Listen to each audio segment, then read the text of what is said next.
Hi, welcome back everyone, and it is job lot time again. Now, I paid, how much did I pay for this one? I think it was around about £25–30.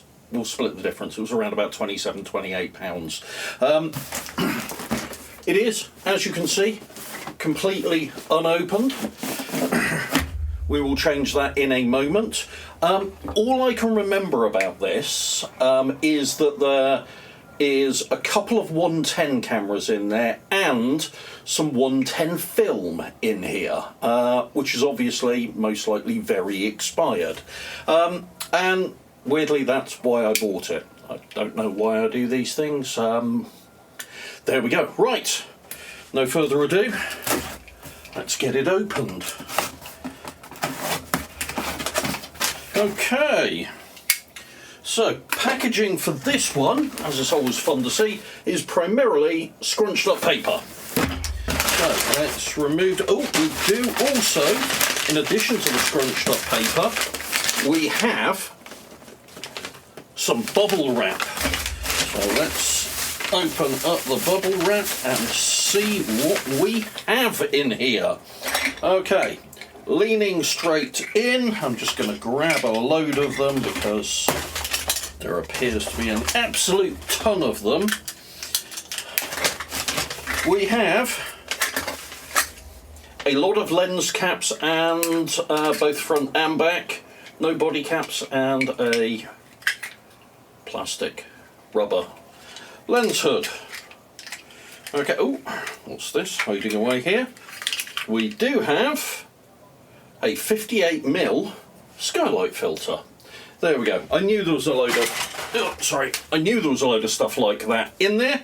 Right, we do also have some more filters. Let's have a look what we've got here. Right, so this is a 49mm bicolor red-blue filter. So there you go, you can use it on black and white film to change the sensitivity of the black and white to various colours, well, not various colours, red and blue tones, or you can use it on colour to change what it looks like. There we go. I'm not entirely sure how much I'm going to use that. We have a 49mm UV filter with a 52–49 step ring already fitted on it. So I'll be honest, UV filters, given the amount of film cameras I've got, and skylight filters, always very useful. Ooh, we have a Star 8 filter here. I don't know if I can get this to do anything with. No, it's fairly filthy, but it's not really doing anything. But these basically have scratch marks on them in a starred 8 position, so it allows you basically to turn points of light and highlights into stars on your photographs. So there we go. Some filters. Right. We have a 155X Instamatic. Appears to work. The issue with it, of course, is that Instamatic film is no longer available, but appears to be in reasonable condition and working perfectly well. So how about that? I would imagine flashbulbs on the top, 60s or 70s for this one in terms of its vintage. I get the feeling from looking in here that most of these fall into that category. By the way, this job lot was shown as untested. The seller didn't exclusively have photographic stuff on their listings, so it may well be genuinely untested rather than just some broken rubbish dumped in a box. And the fact that our first camera we pull out actually worked is not a bad indication of that. Okay, next up in a little pouch we have a Waterlux ×2. Look at that, allows you to quickly flick between them on the back. This is for flash bulbs.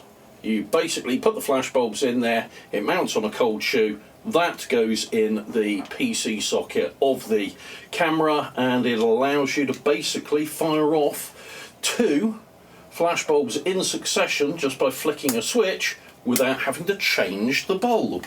It's even buried right the way down the bottom. Got an instruction manual. You probably can't see that, but there is an instruction manual hidden down the bottom of there. As it's all but impossible to get hold of flashbulbs, it's a curio more than anything else. Right. Next up, we have a brown vinyl Adox branded case. Something fell off there. I think somebody just put a Pentax push on 49mm lens cap on there. But we now have, let's get it out of the vinyl case because it's a bit horrible, if I can. It's screwed in to the tripod mounting and it's screwed in quite well, but I think, yep, that's got it off there. So this is sticky, and that's from the vinyl case, I think, an Adox Golf 1. So this is a 35mm camera, if my memory is correct. Let's just pop the back open and we'll double check on that. That appears to be the back release. Yep, the back pops open. Unusually, you will notice that this feeds the film in the opposite direction to the one you would expect. And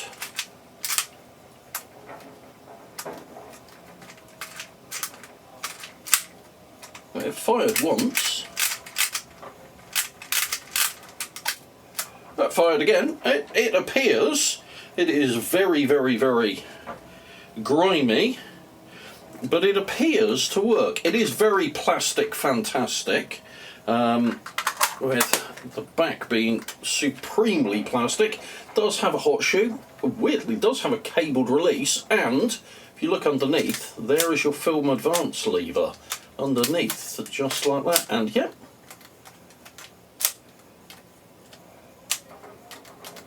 it seems to fire when it feels like it. I will have to give that a bit of TLC and see if I can get it working. Fold out rewind is a bit weird underneath. Oh, that's really awkward to use, but... and frame counter underneath as well. Appears to be manual as well. We've got a guess focus system on there, which is scaled, and we have shutter speeds of bulb, 30th, 60th and 1/25th, and f2.8 up through to f22 on the lens, so it appears to be fully manual as well. So gonna have to give that a little bit of TLC and see if I can get it working.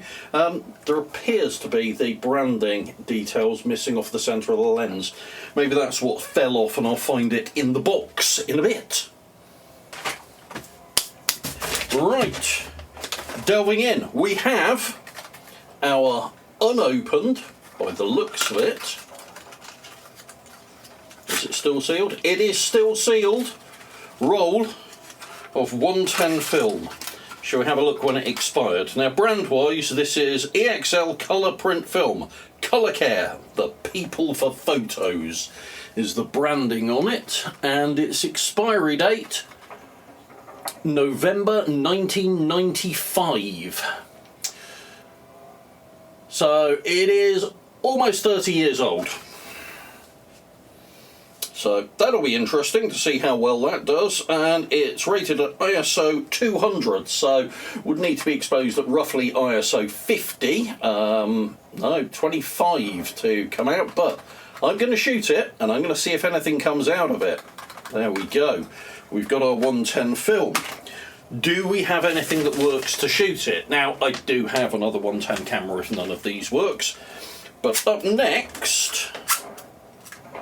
that's a shame. We have an Agfomatic 4000. Now, that is supposed to lock in place, but it clearly isn't, which is a shame because these are good little cameras. It's a scale focus,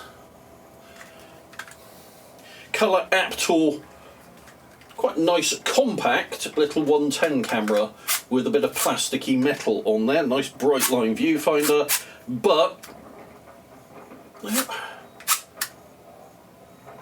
as you can see, it's popping open on its end, and that little switch underneath there is supposed to lock it closed. But as you can see, it doesn't matter what position that's in, it doesn't lock it properly. Whether that's going to stop it working or not, I will have to check. But these were, for 110 cameras, considered extremely good, with a decent lens on there as well, so we'll have to see how that one goes. Okay, our other 110 is this, a Keystone XR 608. Now, this actually has a zoom lens on it. Scale focus, again, oh no, that's brightness, that's not scale focus, that is brightness on the little switch there. It has a shutter lock, which does indeed lock. A rotary for frame advance, and if we unlock the shutter, doesn't appear to be firing, but let's just see if we need to manually trip this. We do, and it fires. So if I manually trip, you might be able to just see this, if I manually trip the advance, it's a bit tricky to see, but it does, you might have just caught that, it does actually fire. So we've got at least one that's working. Does the viewfinder, oh yeah, the viewfinder does change with the zoom. Look at that. It's a weird little thing. Oh, it's got a pop-out flash.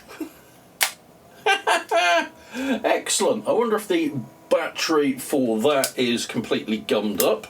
Where's the battery door open?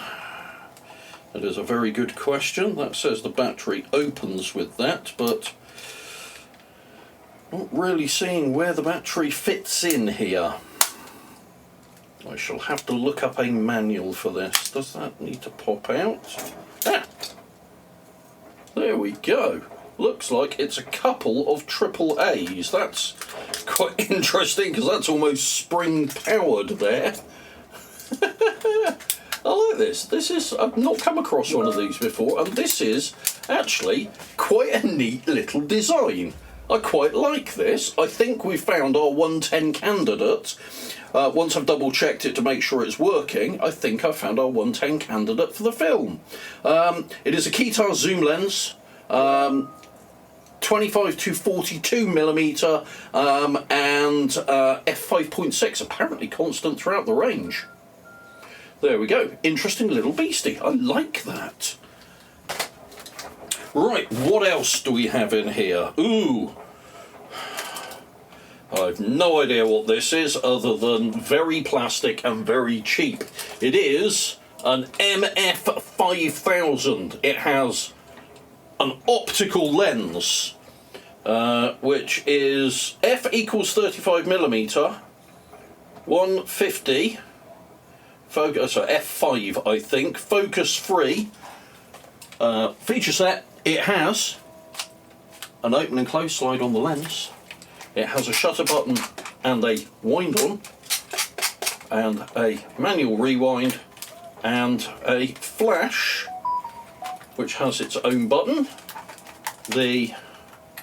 Interestingly, the contacts are a little bit corroded, but not terribly. I think I could probably get this thing working. I mean, the real question is, do I want to get this working? How do we get into there? Maybe it's a pull-up on it. Yep, sign of a quality camera. We have a curved pressure plate on there and a curved film plane to make up for the poor quality of the lens. There we go. So, not even a brand on it that I can see. Oh, please wait for a full 30 seconds per shot when using flash. It's written on the top. But there we go. That's big and brick-like and plastic. And oh, I forgot when I pulled it open to see if it actually. Open that up, Gideon. It fires, so it works. It actually works.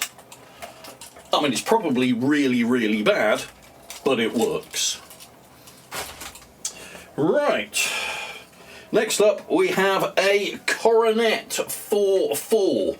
So, if my memory serves me, these work on an old type of roll film. I think it's probably 127 by the looks of the spool on it. I have got another one of these, so this is simply a duplicate.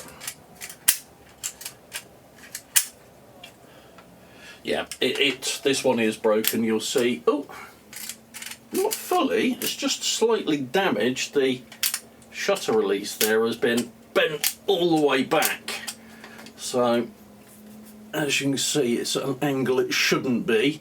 So it is a bit broken, but still vaguely functional.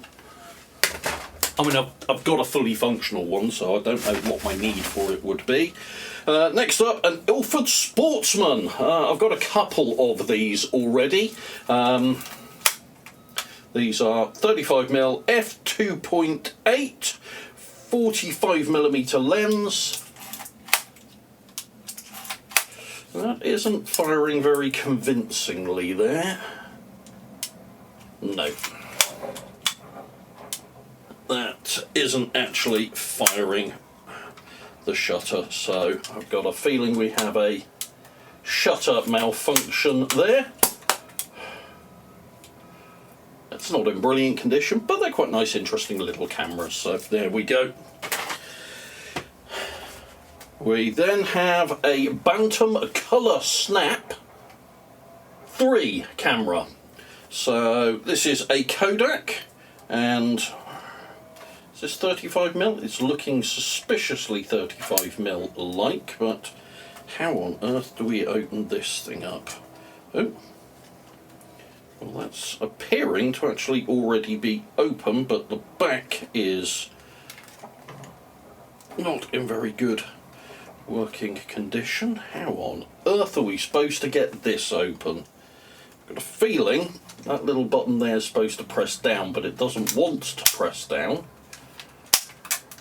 I mean, it makes a noise as though it's firing and winding on. We do have some options in here. I don't know what they do. There is a little lever at the back. It's very difficult to see, but there is a little lever at the back. That is the film wind on there, and it then fires, and it makes a noise like the shutter is opening. You've got various dark and light options around here, but it is all very stiff and gunky. I'm going to put that one down as maybe working. I've just broken my nail trying to turn that, so we need to look into that a bit better.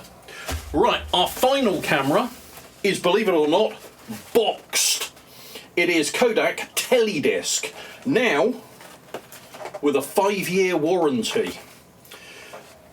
Bought from Boots, a chemist and photographic shop back in the olden days, for £32.99. I shall have to check when these first came out and work out what that would be for inflation. It still has its instruction manual with it. It has some promo, getting the best from your Kodak disc camera. Old-timey polystyrene. And here is our disc camera. Right. Fold down front. Look at that. Look how slim they were. So it's got a flash option on there. Lever to open the back up, and that's where your disc film cartridge would go. You close this up and lock that down, and then basically you fire it. This one may actually have had, because I'm not seeing a wind on option here, this may have been motorised. batteries, I suspect, go in there. Yes, 2 AA batteries down there powering the flash, and I suspect wind on, because I'm not seeing a wind on lever anywhere here. Doesn't tell me what the flash pops out to switch the flash on. Early form of red eye reduction there. Folds down. Look at that. Isn't that nice and neat? Let's have a very quick look at the instruction book. Let's see if we can find out a bit more about it. It might have some specifications in there. It probably doesn't. English is the first language up. Troubleshooting guide.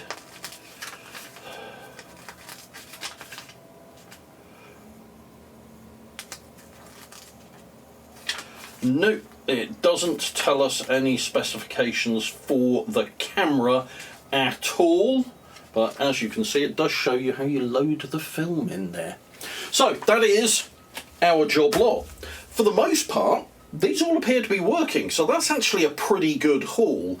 Now,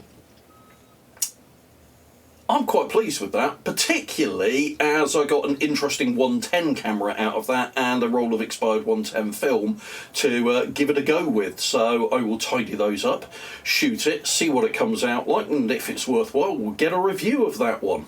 Now, that's it for this video. If you have enjoyed it, please do hit the like button, and if you want to see more videos like this, do subscribe to the channel, and please hit the bell icon to be notified when new content gets uploaded. Thanks very much for watching, everyone. Take care. Bye.